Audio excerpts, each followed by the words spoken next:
মসজিদে প্রবেশ করে কোনো নামাজ না পড়ে বসে যায়, এটা কি সুন্নাহ বিরোধী? নিশ্চয়ই সুন্নাহ বিরোধী।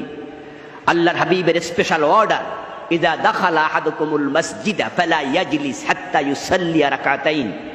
2 রাকাত না পড়ে বসবে না, 2 রাকাত পড়ে বসো। ইভেন জুমার খুতবা চলাকালে সহিহ বুখারীর riwayat, এক ব্যক্তি এসে বসে গেছে, রাসূল তাকে জিজ্ঞাসা করছে খুতবা বন্ধ করে, আসাল্লাইত, নামাজ পড়ছো? ক্বালা লা, কুম সাল্লি রাকাতাইন সুম্মা ইজলিস, দাঁড়াও 2 রাকাত পড়ে বসো। Special order. কাম নাই গাজ নাই, শুধু শুধু যায় বইয়া যায়।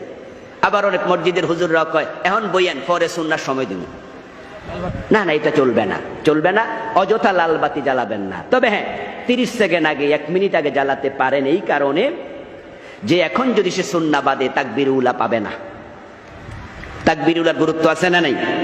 এই জন্য 30 সেকেন্ড আছে, 1 মিনিট আছে, 2 রাকাত সুন্নাহ পড়া সম্ভব না। তবে সে বসবে না, সে দাঁড়ায় থাকবে। তাহলে হাদিসটা কি হয়ে গেল? আমল হয়ে গেল, বসবে না।